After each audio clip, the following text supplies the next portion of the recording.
সংবাদ সবাইকে স্বাগত জানাচ্ছি আমি ফিরোজ তোহা। শুরুতে সংবাদ শিরোনাম জানিয়ে দিব এই মুহূর্তে আমাদের হাতে থাকা সর্বশেষ গুরুত্বপূর্ণ আপডেট সংবাদ। নাইকো দুর্নীতি মামলায় খালেদা জিয়ার বিরুদ্ধে সাক্ষ্য দিলেন সাবেক বাপেক্সের এমডি। এরপর জানিয়ে দিব সিঙ্গাপুরে গেলেন মির্জা আব্বাস। চিকিৎসার জন্য সিঙ্গাপুরের উদ্দেশ্যে ঢাকা ছাড়ছেন বিএনপির স্থায়ী কমিটির সদস্য মির্জা আব্বাস এবং তার স্ত্রী আফরোজা আব্বাস। এরপর জানিয়ে দিব ছাত্রলীগের উপরে কোনো সন্ত্রাস নেই। ছাত্রলীগ নেতার বক্তব্য ভাইরাল। ছাত্রলীগের উপরে আর কোনো সন্ত্রাস নেই, কোনো শক্তি নেই, এভাবেই নিজের সংগঠনকে নিয়ে এক বক্তব্য দিয়ে আলোচনায় এসেছেন শরীয়তপুর জাজিরা উপজেলা ছাত্রলীগের সভাপতি রুবেল ব্যাপারী। তবে ছাত্রলীগ নেতার এমন কর্মকাণ্ড এবারেই প্রথম নয়। এর আগেও তিনি বেশ কয়েকটি বিতর্কিত কর্মকাণ্ডের মধ্য দিয়ে পত্রিকার প্রথম পাতার শিরোনামে উঠে এসেছিলেন। এদিকে বিদ্যুৎ বিল নিয়ে স্থানীয়দের সঙ্গে ইবি শিক্ষার্থীদের সংঘর্ষ। বিদ্যুৎ বিলের বকেয়া নিয়ে ইসলামী বিশ্ববিদ্যালয়ের ইবির শিক্ষার্থীদের সঙ্গে স্থানীয়দের মারামারির ঘটনা ঘটেছে। সোমবার 14 মে সন্ধ্যায় বিশ্ববিদ্যালয়ের বঙ্গবন্ধু হল সংলগ্ন নূরজাহান ছাত্রীনিবাসে এর দুর্ঘটনা ঘটে। এতে উভয় পক্ষের অন্তত 7 জন আহত হয়েছে বলে জানা গেছে। জানিয়ে দিব ফিলিস্তিনে শিগগিরই খাদ্য সহায়তা পাঠাবে বাংলাদেশ, বলছেন পররাষ্ট্রমন্ত্রী ড হাসান মাহমুদ। আজ মঙ্গলবার 14 মে জাতীয় প্রেস ক্লাবের সামনে ফিলিস্তিনে গণহত্যা বন্ধ এবং বিএনপির দেশবিরোধী ষড়যন্ত্রের বিরুদ্ধে আয়োজিত এক মানববন্ধনে এসব কথা বলেছেন ড হাসান মাহমুদ। এবং সর্বশেষ জানিয়ে দিব দুঃসংবাদ। গাজায় যা ট্রাক ভর্তি ত্রাণ ফেলে দিচ্ছে ইহুদিবাদী ইসরায়েলিরা।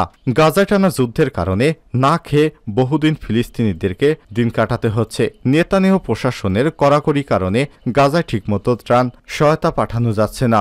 এমন পরিস্থিতির মধ্যে গাজায় যা ট্রাক ভর্তি ত্রাণ ফেলে দিয়েছে ইসরায়েলিরা। মঙ্গলবার 14 মে বিবিসির এক প্রতিবেদনে এসব তথ্য জানানো হয়েছে। প্রিয় দর্শক, এতক্ষণ শুনছিলেন সংবাদ শিরোনাম, এবারে বিস্তারিত।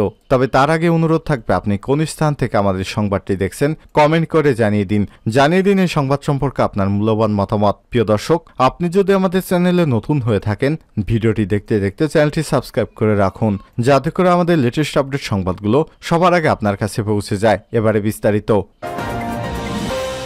নাইকো দুর্নীতি মামলায় খালেদা জিয়ার বিরুদ্ধে সাক্ষ্য দিলেন সাবেক বাপেক্স এমডি। নাইকো দুর্নীতি মামলায় বিএনপি চেয়ারপারসন বেগম খালেদা জিয়া সহ 8 জনের বিরুদ্ধে বাপেক্সের সাবেক এমডি মোহাম্মদ আব্দুল বাকি আদালতে সাক্ষ্য দিয়েছেন। মঙ্গলবার কেরানীগঞ্জে ঢাকা কেন্দ্রীয় কারাগারে অবস্থিত ঢাকার 9 নম্বর অস্থায়ী বিশেষ জজ আদালতের বিচারক শেখ হাফিজুর রহমানের আদালতে সাক্ষ্য দেন তিনি। এদিন তার সাক্ষ্য শেষ না হয় বাকি সাক্ষ্য গ্রহণের জন্য আগামী 11 জুন দিন ধার্য করেছে আদালত। এর আগে গত 4 মার্চ আব্দুল বাকি আংশিক জবানবন্দি দেন। এদিন বেগম খালেদা জিয়ার পক্ষে তার আইনজীবী হাজিরা দেন। খালেদা জিয়ার আইনজীবী হান্নান ভূঁইয়া এসব তথ্য নিশ্চিত করেছেন। 2007 সালের 9 ডিসেম্বর দুর্নীতি দমন কমিশন দুদকের করা তৎকালীন সহকারী পরিচালক মোহাম্মদ মাহবুবুল আলম তেজগাঁও থানায় খালেদা জিয়ার 5 জনের বিরুদ্ধে মামলা গ্রহণ করেন। কানাডিয়ান প্রতিষ্ঠান নাইকোর সঙ্গে অসুস্থ চুক্তির মাধ্যমে রাষ্ট্রের আর্থিক ক্ষতি সাধন এবং দুর্নীতির অভিযোগে এ মামলা করা হয়। এরপর 2018 সালের 5 মে খালেদা জিয়া সহ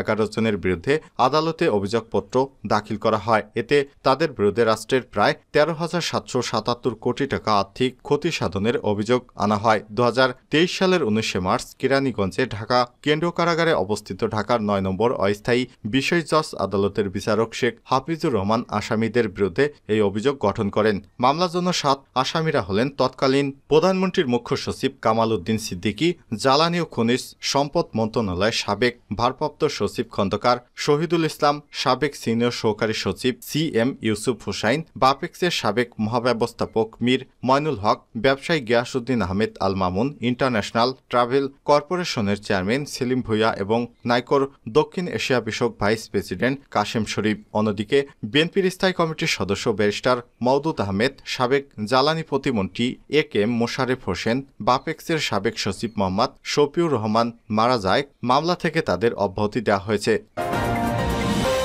সিঙ্গাপুরে গেলেন মির্জা আব্বাস। চিকিৎসার জন্য সিঙ্গাপুরের উদ্দেশ্যে ঢাকা ছেড়েছেন বিএনপির স্থায়ী কমিটির সদস্য মির্জা আব্বাস এবং তার স্ত্রী আফরোজা আব্বাস। মঙ্গলবার 14 মে সকালে হজরত শাহজালাল আন্তর্জাতিক বিমানবন্দর থেকে বাংলাদেশ বিমানের একটি ফ্লাইটে তারা সিঙ্গাপুরে যান। বিএনপির মিডিয়া সেলের সদস্য সাইরুল কবির খান গণমাধ্যমকে এসব তথ্য জানিয়েছেন। আজ মঙ্গলবার সকালে মির্জা আব্বাস এবং তার স্ত্রী আফরোজা আব্বাস দুজনই চিকিৎসার জন্য সিঙ্গাপুরে গেছেন। চিকিৎসা শেষে তারা কবে দেশে ফিরবেন সেটা এখনো বলতে পারছি না। এর আগে বিএনপির নেতাদের মধ্যে মির্জা ফখরুল ইসলাম আলমগীর এবং তার স্ত্রী রাহাতারা বেগম ব্যাংকক থেকে চিকিৎসা নিয়ে দেশে ফিরেছেন। এরপর চিকিৎসার জন্য যুক্তরাষ্ট্র গিয়েছেন বিএনপির স্থায়ী কমিটির সদস্য আমির খসরু মাহমুদ চৌধুরী এবং তার স্ত্রী। তারা এখনো দেশে ফিরেননি।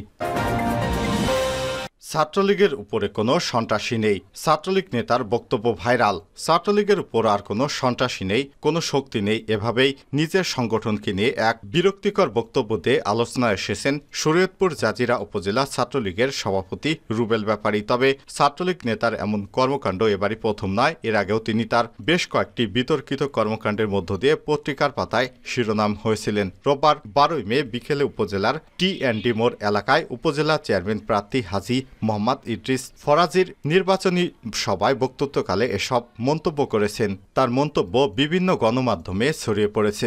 বক্তব্যের এক পর্যায়ে তাকে বলতে শোনা যায়, আমরা কোনো সন্ত্রাসীদের উপজেলা পরিষদে চেয়ারম্যান বানাতে পারি না, কেননা এই উপজেলা পরিষদে একটি গুরুত্বপূর্ণ বিষয়। এখানে সাধারণ মানুষ, নেতাকর্মীদের এবং রাজনৈতিক সংগঠনের আস্থার জায়গা। আমরা সবসময় রাজনীতির নামে ব্যবসা করে নির্বাচনে প্রতিনিধি হয়ে তারপর রাজনীতি ব্যবসা বাণিজ্যে পরিণত করতে চাই। তাই যেসব এলাকার লোকেরা আগামী নির্বাচনে দূরে থাকতে হবে। ছাত্রলীগের উপর কোনো সন্ত্রাস এদেশে নেই, কোনো শক্তি এদেশে নেই। রোববার জাজিরা উপজেলা নির্বাচনকে কেন্দ্র করে জেলা আওয়ামী লীগের সহসভাপতি ও মোটরসাইকেল প্রতীকের প্রার্থী মোহাম্মদ ইদ্রিস ফরাজির পক্ষে নির্বাচনী সভায় ঘোড়া প্রতীকের আরেক চেয়ারম্যান পদপ্রার্থী SM আমিনুল ইসলাম রতন সর্দারের বিপক্ষে বিভিন্ন অভিযোগ তুলে বক্তব্য দেওয়ার সময় ছাত্রলীগকে বড় সন্ত্রাসী দল হিসেবে আখ্যা দেন তিনি। খোঁজ নিয়ে জানা গেছে, উপজেলা ছাত্রলীগের সভাপতি রুবেল ব্যাপারী 2 সন্তানের জনক। তিনি দীর্ঘদিন ধরে উপজেলা ছাত্রলীগের দায়িত্বে রয়েছেন। গত বছর 13 ফেব্রুয়ারি তার নেতৃত্বে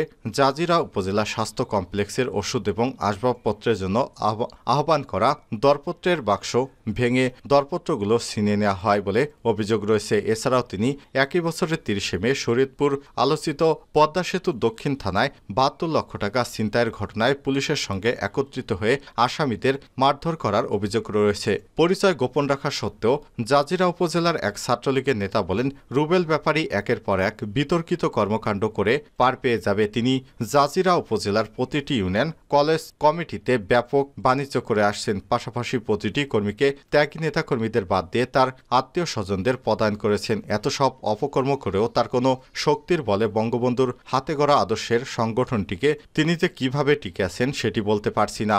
একটি ভিডিও বক্তব্যে এ সময় তাকে বিভিন্ন সময় বিতর্কিত বক্তব্য দিতে দেখা যায়।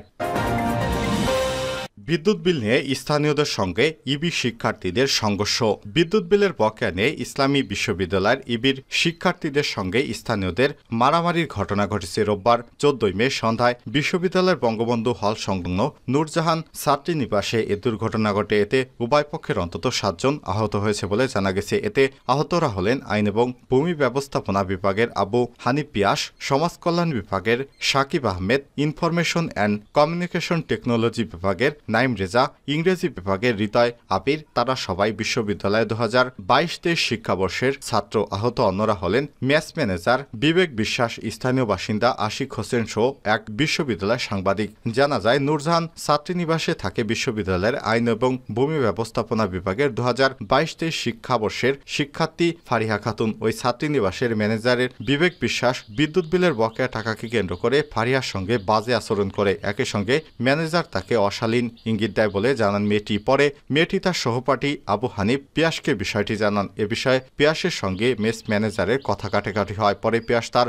বন্ধুদের নিয়ে পুনরায় ম্যাচে গেলে ম্যানেজারকে মারধর করার ঘটনা ঘটে বলে অভিযোগ পাওয়া গেছে। এতে এলাকাবাসী ক্ষিপ্ত হলে দুই পক্ষের মধ্যে সংঘর্ষ ছড়িয়ে পড়ে। ফারিয়া খাতুন জানান, বিদ্যুৎ বিল চা নিয়ে ম্যাচ ম্যানেজার আমার সঙ্গে বাজে আচরণ করে। গতকাল সন্ধ্যায় ম্যানেজারকে বিদ্যুৎ বিল দিতে গেলে তিনি আমাকে বাজে ইঙ্গিত দেন। টাকা নেয়ার সময় ম্যানেজার আমাকে স্পর্শ করার চেষ্টা করে। আমি 500 টাকা দিয়ে বিদ্যুৎ বিলের 415 টাকা কেটে নিতে বলি, কিন্তু তিনি বাজে ইঙ্গিত করায় আমি টাকাটা ছুঁড়ে ফেলে দেই। তিনি আমার বাসার নম্বর চান এবং বলেন, বেয়াদব মেয়ে, তুমি আজকেই ম্যাচ ছেড়ে দিবে। এ বিষয়টি আমি আমার বিভাগের বন্ধু আবু হানিফ পিয়াসকে জানাই। পরে সে আমাকে আমার বিষয়ে কথা বলতে গেলে ম্যানেজার এবং নিরাপত্তা কর্মী তার সঙ্গেও বাজে আচরণ করে। পরে সে তার কিছু বন্ধুদের নিয়ে আবারও ম্যানেজারের সঙ্গে এ বিষয়ে কথা বলতে গেলে ম্যানেজার তাকে জামার কলার ধরে বের করে দেয়। তখন হাতাহাতির ঘটনা ঘটে। তবে মেয়েটি এই ঘটনায় দুঃখ প্রকাশ করে জানান, এ বিষয়ে তাদের ডাকা ঠিক হয়নি। বিষয়টির জন্য আমি ক্ষমা চাচ্ছি। আমি আমার নিরাপত্তা নিয়ে শঙ্কিত। আমি বিশ্ববিদ্যালয় প্রক্টর বরাবর